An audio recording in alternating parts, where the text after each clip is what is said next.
오늘은 많은 분들이 마음속으로는 공감하면서도 입 밖으로 꺼내기 어려워하는 이야기를 해보려 합니다. 나이가 들수록 형제자매가 멀어지는 이유, 그리고 그것이 왜 자연스러운 일인지에 대한 이야기입니다.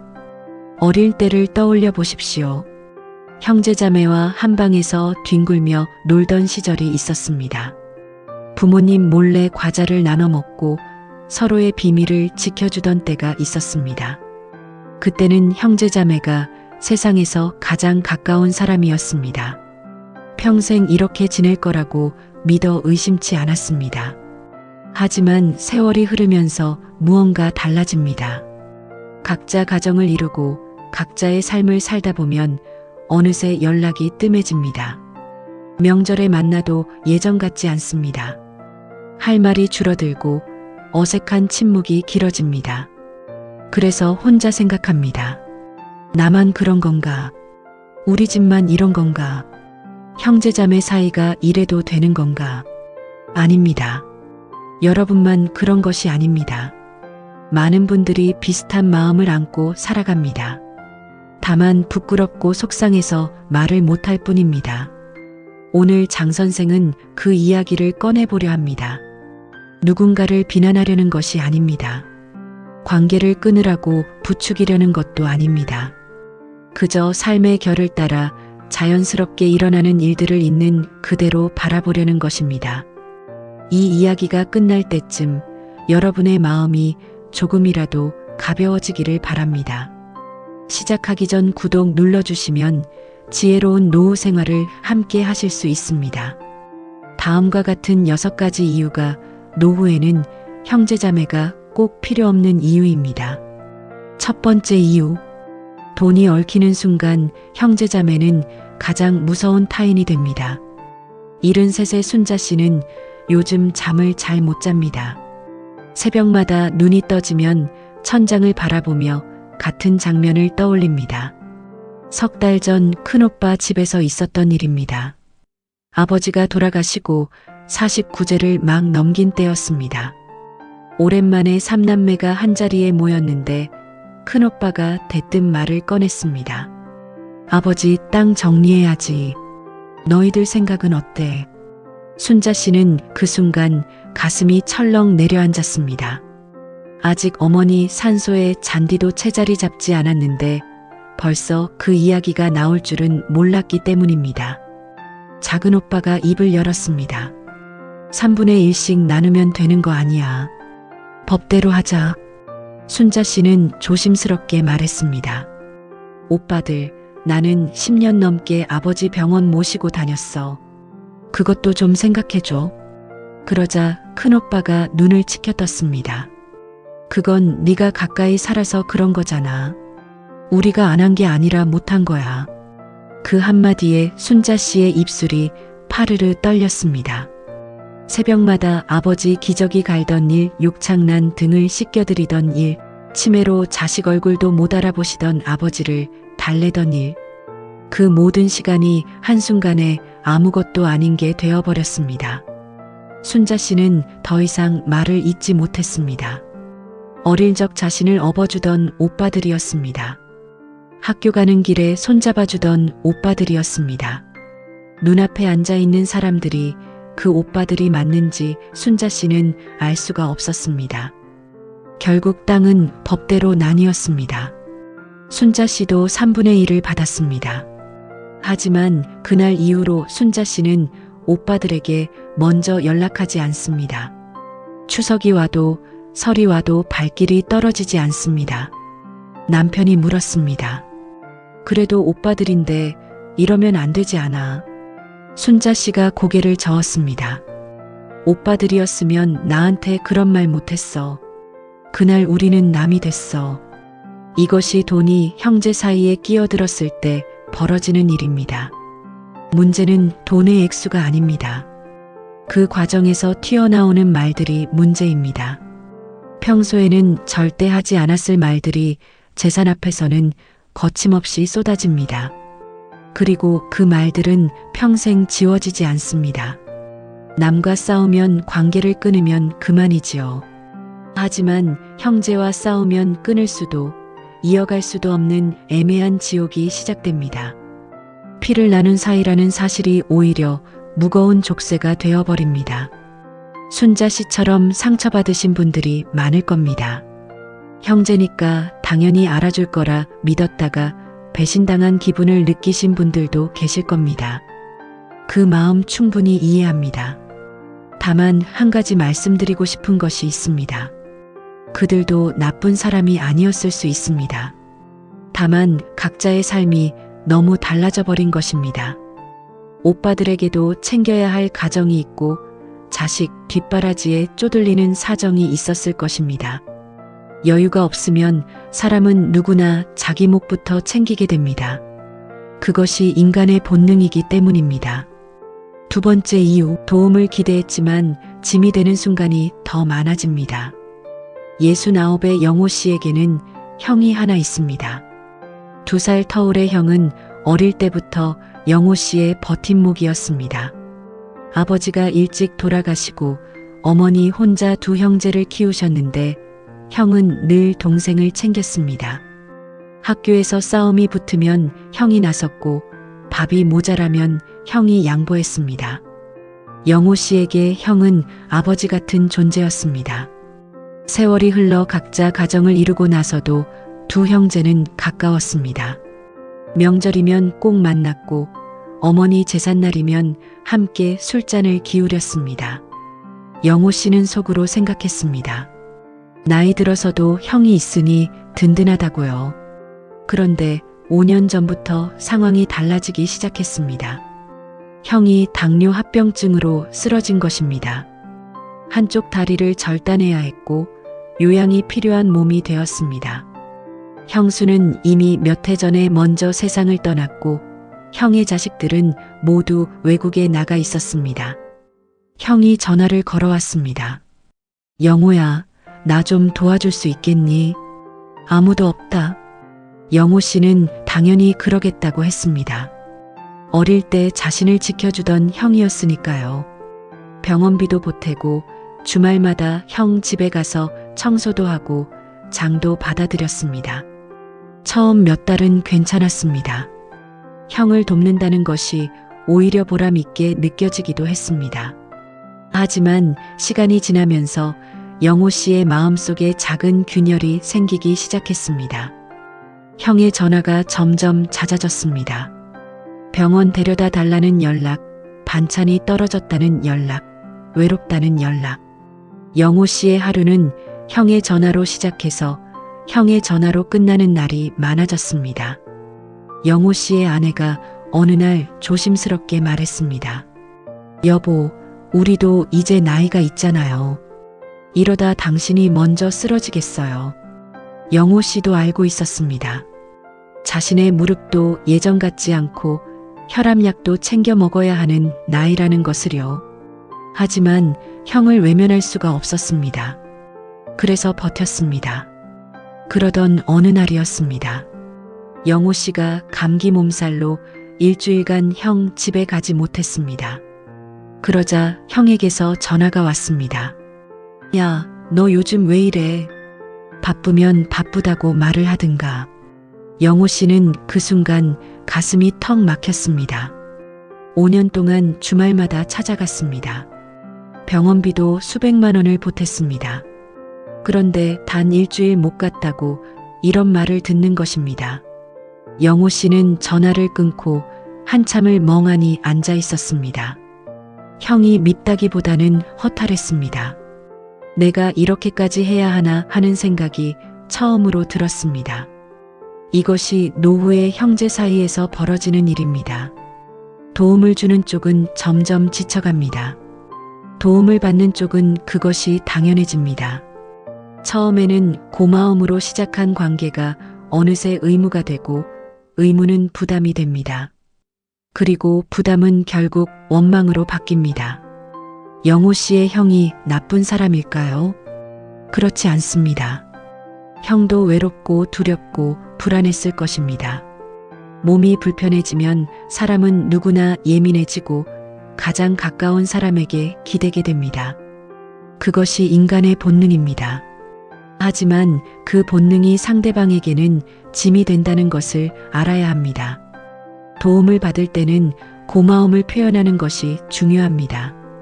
당연하게 여기는 순간 관계는 금이 가기 시작합니다. 영호 씨는 요즘 형 집에 가는 횟수를 줄였습니다. 주말마다 가던 것을 한 달에 2번으로 바꾸었습니다. 형에게도 솔직하게 말했습니다. 형, 나도 이제 힘들어. 조금만 이해해줘. 형은 처음에 서운해했지만 시간이 지나면서 받아들였습니다. 오히려 만남의 횟수가 줄어드니 만날 때 더 반가워졌습니다. 서로에게 부담이 되지 않으니 대화도 편해졌습니다. 노후에는 관계가 가벼워야 오래갑니다. 무거운 관계는 아무리 가까운 사이라도 결국 멀어지게 만듭니다. 형제라서 모든 것을 감당해야 하는 것은 아닙니다. 내 삶을 지키면서 할 수 있는 만큼만 하는 것, 그것이 진짜 오래가는 정입니다. 세 번째 이유, 형제자매를 챙길 여유가 없는 것이 현실입니다. 71살의 정숙 씨는 4남매 중 셋째입니다. 위로 언니 2, 아래로 남동생 하나가 있습니다. 어릴 때는 네 남매가 참 가까웠습니다. 명절이면 다 같이 모여 화투를 치고 부모님 생신이면 용돈을 모아 선물을 사드렸습니다. 정숙 씨는 그때 생각했습니다. 우리는 평생 이렇게 가까울 거라고요. 하지만 60을 넘기면서 만남이 뜸해지기 시작했습니다. 처음에는 서로 바쁘다는 핑계였습니다. 큰언니는 손주를 봐야 했고 둘째 언니는 남편 병수발에 매여 있었습니다. 남동생은 사업이 어려워 정신이 없다고 했습니다. 정숙 씨도 마찬가지였습니다. 남편의 건강이 나빠지면서 병원을 오가는 날이 많아졌고 아들 가정 문제까지 겹쳐 하루가 모자랐습니다. 그러던 어느 날 큰언니에게서 전화가 왔습니다. 정수가 이번 주말에 우리 좀 모이자. 오랜만에 얼굴 좀 보게. 정숙 씨는 반가우면서도 한숨이 나왔습니다. 그 주말에는 남편 정기 검진이 잡혀 있었습니다. 아들네 집에도 가봐야 했습니다. 며느리가 몸이 안 좋아서 손주를 봐달라고 했기 때문입니다. 정숙 씨가 대답했습니다. 언니 미안해. 이번 주는 진짜 안 될 것 같아. 큰언니의 목소리가 살짝 가라앉았습니다. 너도 참 바쁘다. 우리 언제 보니? 전화를 끊고 나서 정숙 씨는 마음이 무거웠습니다. 언니가 서운해하는 것이 느껴졌기 때문입니다. 하지만 어쩔 수 없었습니다. 남편 검진을 미룰 수는 없었고 손주를 두고 갈 수도 없었습니다. 이것이 노후의 현실입니다. 형제자매를 챙기고 싶은 마음은 있습니다. 하지만 챙길 여유가 없습니다. 내 몸 하나 건사하기도 버겁고 내 가정을 지키는 것만으로도 벅찹니다. 정숙 씨의 하루를 들여다보면 이해가 됩니다. 아침에 일어나면 남편 약부터 챙깁니다. 아침밥을 차리고 설거지를 하고 빨래를 돌립니다. 오전에는 남편과 함께 산책을 나갑니다. 남편 혼자 보내기가 불안하기 때문입니다. 오후에는 장을 보고 저녁을 준비합니다. 일주일에 2~3번은 아들네 집에 가서 손주를 봅니다. 밤이 되면 온몸이 천근만근입니다. 이런 하루를 보내면서 형제자매까지 챙기기란 쉽지 않습니다. 마음이 없어서가 아닙니다. 삶의 그릇이 이미 가득 차 있기 때문입니다. 그런데 형제자매는 예전의 정을 기준으로 지금의 관심을 기대합니다. 왜 연락을 안 하느냐? 왜 만나자고 하면 늘 안 된다고 하느냐? 이런 말들이 오갑니다. 그 말을 들으면 정숙 씨도 억울합니다. 나도 힘든데 왜 나만 탓하느냐는 생각이 들기 때문입니다. 노후의 형제자매 관계는 젊을 때와 달라야 합니다. 자주 만나야 정이 유지된다는 생각을 내려놓아야 합니다. 각자의 삶이 버거운 것은 나만 그런 것이 아닙니다. 형제자매도 마찬가지입니다. 챙기지 못한다고 해서 정이 없는 것이 아닙니다. 연락이 뜸하다고 해서 잊은 것이 아닙니다. 그저 삶이 그만큼 무거워진 것뿐입니다. 서로의 무게를 인정하고 서로의 한계를 받아들이는 것. 그것이 노후의 형제자매와 관계를 이어가는 가장 현실적인 방법입니다. 억지로 챙기려다 서로 지치는 것보다 멀리서 안부를 비는 것이 더 따뜻한 정일 수 있습니다. 네 번째 이유. 부모님이 계실 때만 유지되던 관계라는 사실을 인정해야 합니다. 74세 명자 씨는 5남매 중 막내입니다. 위로 오빠 셋과 언니 하나가 있습니다. 어릴 때 명자 씨네 집은 늘 북적였습니다. 명절이면 5남매가 다 모였고 부모님 생신이면 온 가족이 한자리에 둘러앉아 미역국을 먹었습니다. 어머니는 그때마다 행복한 표정으로 말씀하셨습니다. 내가 죽어도 너희들끼리 이렇게 모여라. 형제가 재산이다. 명자 씨는 그 말씀을 가슴 깊이 새겼습니다. 당연히 그럴 거라고 믿었습니다. 하지만 3년 전 어머니가 돌아가시고 모든 것이 달라졌습니다. 장례를 치르고 사무제까지 마친 뒤 5남매는 어머니 유품을 정리하며 각자의 집으로 돌아갔습니다. 그리고 그 후로 연락이 뜸해지기 시작했습니다. 처음에는 명자 씨가 먼저 연락했습니다. 큰오빠에게 전화를 걸어 안부를 물었습니다. 오빠 잘 지내? 요즘 어때? 큰오빠는 짧게 대답했습니다. 응, 잘 지내. 너도 잘 지내라. 대화가 금방 끊겼습니다. 더 이상 할 말이 없었습니다. 예전에는 어머니 건강 이야기, 아버지 제사 이야기, 명절 일정 이야기로 통화가 길어졌습니다. 그런데 그 중심이 사라지니 무슨 말을 해야 할지 모르겠는 것입니다. 언니에게도 전화를 걸어봤습니다. 언니도 마찬가지였습니다. 잘 지내냐는 인사를 나누고 나면 어색한 침묵이 흘렀습니다. 명자 씨가 괜히 말을 이으려 애를 썼습니다. 언니 요즘 뭐해? 우리 언제 밥 한번 먹자. 언니가 대답했습니다. 그래, 그러자. 시간 되면 연락해. 하지만 그 연락은 오지 않았습니다. 명자 씨도 다시 전화하지 않았습니다. 서로 바쁘다는 핑계를 댔지만 사실은 만나야 할 이유가 사라진 것입니다. 첫 번째 추석이 지나고 첫 번째 설이 지났습니다. 예전 같으면 다 함께 모여 음식을 준비하고 어머니 이야기를 나눴을 것입니다. 하지만 이제는 각자의 집에서 각자의 명절을 보냈습니다. 누가 먼저랄 것도 없이 자연스럽게 그렇게 됐습니다. 명자 씨는 어느 날 문득 깨달았습니다. 우리 5남매를 이어주던 것은 형제가 아니라 부모님이었구나. 어머니가 계셨기에 모인 것이고 아버지 제삿날이 있었기에 연락한 것이다. 그 끈이 없어지니 만날 이유도 함께 사라졌구나. 처음에는 이 사실이 서글펐습니다.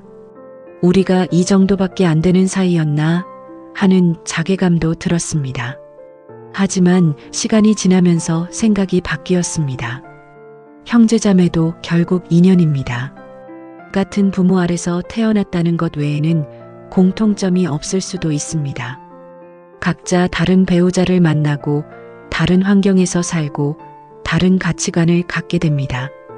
그러다 보면 자연스럽게 멀어지는 것이 이상한 일이 아닙니다. 명자 씨의 남편이 말했습니다. 당신 오빠들 언니랑 요즘 연락 안 해? 명자 씨가 대답했습니다. 뜸해졌어. 근데 이상하게 마음은 편해. 남편이 고개를 끄덕였습니다. 억지로 안 해도 되니까 그런 거야. 그 말이 맞았습니다. 예전에는 명절마다 누가 음식을 준비하고 누가 차례를 지낼지 정하느라 신경 쓸 일이 많았습니다. 모이면 모인 대로 비교와 눈치가 오갔습니다. 이제는 그런 부담이 없습니다. 서로의 삶을 존중하며 멀리서 안부만 비는 사이가 되었습니다. 부모님이 돌아가시고 형제자매와 멀어졌다고 해서 자책할 필요는 없습니다. 냉정한 것이 아닙니다. 그저 자연스러운 흐름입니다. 억지로 붙잡으려 할수록 어색함만 커지고 그 어색함은 결국 상처가 됩니다. 연락이 뜸해졌다면 그것을 있는 그대로 받아들이십시오. 가끔 생각날 때 안부 한 통 보내는 것으로 충분합니다. 형제자매는 꼭 자주 만나야 의미 있는 관계가 아닙니다. 서로 건강하게 살고 있다는 것을 아는 것만으로도 충분히 따뜻한 관계입니다. 5번째 이유, 평소에 나에게 도움을 주는 건 배우자나 가족들입니다. 76의 춘호 씨는 작년 겨울 크게 아팠습니다. 새벽에 갑자기 가슴이 조여오더니 숨을 쉴 수가 없었습니다. 식은 땀이 흐르고 온몸에 힘이 빠졌습니다. 급성 심근경색이었습니다. 아내가 119에 전화를 걸었습니다. 구급차가 오기까지 10분이 채 안 걸렸지만 그 시간이 1년처럼 길게 느껴졌습니다. 아내는 춘호 씨의 손을 꼭 잡고 있었습니다. 여보, 정신 차려. 눈 감으면 안 돼. 춘호 씨는 흐릿한 의식 속에서 아내의 목소리만 들렸습니다. 병원에 도착해서 응급수술을 받았고 다행히 목숨을 건졌습니다. 중환자실에서 눈을 떴을 때 가장 먼저 보인 것은 아내의 얼굴이었습니다. 밤새 한숨도 못 잔 것이 얼굴에 그대로 드러나 있었습니다. 아내가 울먹이며 말했습니다. 이제 괜찮아. 의사 선생님이 고비는 넘겼대. 춘호 씨는 그 순간 눈물이 났습니다. 아내에 대한 고마움 때문만은 아니었습니다. 문득 형제들 생각이 났기 때문입니다. 춘호 씨에게는 누나 둘과 형 하나가 있습니다.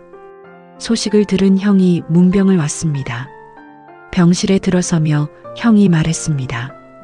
야, 많이 놀랐다. 건강 좀 챙겨라. 고마운 말이었습니다. 하지만 형은 1시간쯤 있다가 돌아갔습니다. 자신도 다음 주에 검진이 있다며 먼저 일어섰습니다. 누나들도 각각 한 번씩 다녀갔습니다.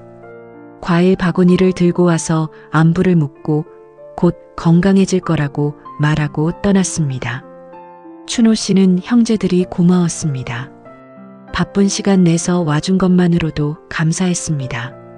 하지만 마음 한구석이 허전한 것은 어쩔 수 없었습니다. 정작 매일 병실을 지킨 것은 아내였습니다. 아침마다 죽을 끓여왔고 밤마다 곁에서 잠을 잤습니다. 간호사가 오면 대신 설명을 듣고 의사 회진 때마다 질문을 했습니다. 춘호 씨가 힘들어하면 등을 쓸어주었고 우울해하면 옛날 이야기를 꺼내 웃게 만들었습니다. 퇴원 후에도 마찬가지였습니다. 재활 운동을 할 때 아내가 옆에서 함께 걸었습니다. 식단을 바꿔야 한다고 해서 아내가 저염식 요리를 배웠습니다. 약 먹을 시간이 되면 아내가 먼저 알려주었습니다. 어느 날 춘호 씨가 아내에게 말했습니다. 당신 아니었으면 나 어떻게 됐을지 모르겠어. 아내가 웃으며 대답했습니다. 무슨 소리야? 당연히 해야지. 우리가 남이야. 그 한마디가 가슴에 깊이 박혔습니다.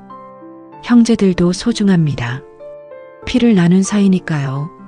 하지만 위급한 순간에 진짜 내 곁을 지켜주는 사람은 따로 있습니다. 같은 지붕 아래서 밥을 먹고 같은 이불 속에서 잠을 자는 사람입니다. 매일의 일상을 함께 나누는 사람입니다. 형제자매는 마음으로는 걱정할 수 있습니다. 하지만 그 걱정을 행동으로 옮기기는 쉽지 않습니다. 각자의 삶이 있기 때문입니다. 멀리 사는 형제에게 매일 병실에 와달라고 할 수는 없는 노릇입니다. 그것을 원망하는 것도 맞지 않습니다. 춘호 씨는 이번 일을 겪으면서 깨달았다고 합니다. 노후에는 멀리 있는 형제보다 가까이 있는 가족이 더 소중하다는 것을요. 평소에 아내에게 함부로 대했던 것이 후회가 됐다고 합니다. 당연하게 여겼던 것들이 얼마나 큰 은혜였는지 비로소 알게 됐다고 합니다. 노후의 안정은 말이 아니라 행동에서 옵니다. 그리고 그 행동은 늘 가장 가까운 사람에게서 옵니다. 배우자일 수도 있고 함께 사는 자녀일 수도 있습니다. 중요한 것은 멀리 있는 사람에게 기대를 거는 것이 아니라 가까이 있는 사람에게 감사하는 것입니다. 형제자매에게 서운함을 느끼기 전에 한번 돌아보십시오. 내 곁에서 묵묵히 나를 지켜주는 사람이 누구인지요. 그 사람에게 오늘 고맙다는 말 한마디 건네보시는 것은 어떨까요? 그것이 노후를 따뜻하게 만드는 가장 확실한 방법입니다. 6번째 이유, 형제자매지만 잘 살면 시기하고 못 살면 무시합니다. 72의 옥분 씨에게는 언니가 하나 있습니다. 3살 터울의 언니는 어릴 때부터 모든 것이 옥분 씨보다 나았습니다. 공부도 언니가 더 잘했고 얼굴도 언니가 더 예뻤습니다. 부모님은 입버릇처럼 말씀하셨습니다. 언니 좀 닮아라.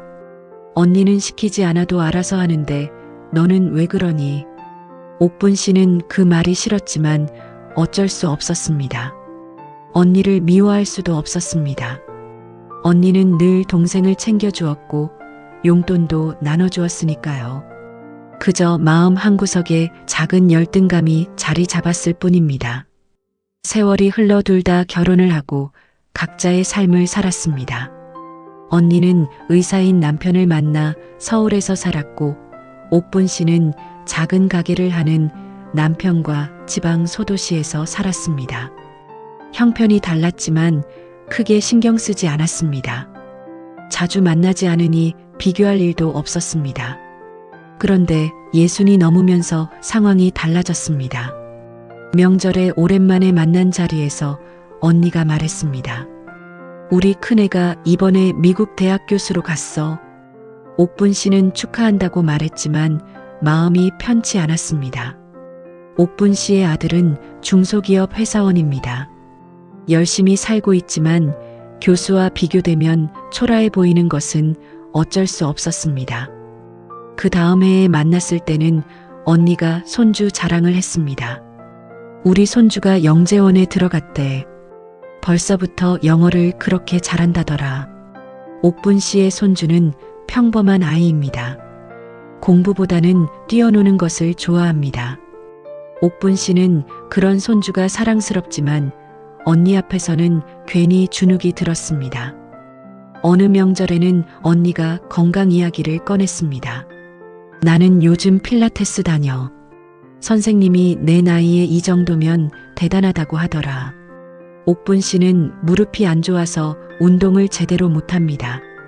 병원 다니는 이야기를 하자니 처량해 보일 것 같아서 그냥 웃기만 했습니다. 집에 돌아오는 길에 옥분 씨는 남편에게 말했습니다. 언니 만나고 오면 왜 이렇게 기분이 안 좋지? 남편이 대답했습니다. 당신 잘못이 아니야. 비교하게 되니까 그런 거지. 옥분 씨도 알고 있었습니다. 언니가 일부러 자랑하는 것이 아니라는 것을요. 그냥 자기 이야기를 하는 것뿐인데 듣는 쪽에서 비교가 되어버리는 것입니다. 그것이 더 괴로웠습니다. 비교와 질투는 어린 시절에만 있는 감정이 아닙니다. 나이가 들어도 사라지지 않습니다. 오히려 더 날카로워지기도 합니다. 누가 더 잘 사는지, 누구 자식이 더 잘 됐는지, 누가 더 건강한지, 이런 비교는 본인도 모르게 머릿속에서 일어납니다. 문제는 이 감정이 말로 표현되지 않는다는 것입니다. 겉으로는 웃으면서 축하하지만 속으로는 씁쓸합니다. 티를 낼 수도 없으니 혼자 사깁니다. 그래서 만나고 나면 괜히 기분이 가라앉습니다. 옥분 씨는 고민 끝에 결심했습니다. 언니와의 만남을 줄이기로 한 것입니다. 미워해서가 아닙니다. 스스로를 보호하기 위해서입니다. 이제는 명절에만 간단히 인사를 나눕니다. 형제자매라고 해서 모든 것을 참아야 하는 것은 아닙니다. 비교하는 마음이 드는 것은 자연스러운 감정입니다. 그것을 부끄러워할 필요 없습니다. 다만 그 감정에 계속 시달리지 않도록 스스로를 지켜야 합니다. 적당한 거리두기가 때로는 관계를 더 오래 유지하는 방법이 됩니다. 노후에는 마음을 편안하게 해주는 관계가 가장 중요합니다. 만나고 나서 기분이 좋아지는 사람, 그런 사람과의 시간을 늘리십시오. 그것이 행복한 노후를 만드는 비결입니다. 지금까지 6가지 이야기를 함께 나누었습니다. 어쩌면 듣기 불편하셨을 수도 있습니다. 형제자매라는 이름이 주는 무게가 있으니까요. 피를 나눈 사이인데 어떻게 그럴 수 있느냐고 반문하신 분도 계실 것입니다. 하지만 오늘 이 이야기는 형제자매를 멀리하라는 말이 아닙니다. 다만 있는 그대로를 바라보자는 것입니다. 우리는 오랫동안 형제자매에게 너무 많은 것을 기대해 왔습니다. 힘들 때 당연히 도와줄 거라 믿었고 늙어서도 서로 의지할 거라 생각했습니다. 하지만 현실은 그렇지 않을 때가 많습니다. 각자의 삶이 무겁고 각자의 가정이 버겁습니다. 그것은 누구의 잘못이 아닙니다. 그저 인생이 그런 것입니다. 형제자매와 멀어졌다고 해서 나쁜 사람이 아닙니다. 연락을 안 한다고 해서 정이 없는 것이 아닙니다. 살다 보니 그렇게 된 것뿐입니다. 노후에는 관계의 숫자보다 관계의 질이 중요합니다. 10명의 형제보다 내 마음을 편안하게 해주는 한 사람이 더 소중할 수 있습니다. 그 한 사람이 배우자일 수도 있고 자녀일 수도 있고 오랜 친구일 수도 있습니다. 중요한 것은 억지로 유지하는 관계가 아니라 자연스럽게 이어지는 관계입니다. 형제자매와의 관계도 마찬가지입니다. 가까이 지낼 수 있다면 좋은 일입니다. 하지만 그것이 어렵다면 멀리서 안부를 비는 것으로도 충분합니다. 1년에 한 번 전화하는 것도 정입니다. 명절 문자 한 통 보내는 것도 마음입니다. 꼭 자주 만나야만 형제인 것은 아닙니다. 노후는 사람의 수가 아니라 마음의 평안으로 완성됩니다. 여러분의 남은 날들이 편안하고 따뜻하기를 진심으로 바랍니다. 장 선생의 도움이 되는 이야기를 자주 듣고 싶으시면 구독 버튼 눌러주시고 도움이 되셨다면 엄지척 좋아요도 함께 부탁드려요. 다음 시간까지 건강하시고 즐거운 모습으로 다시 뵈었으면 합니다.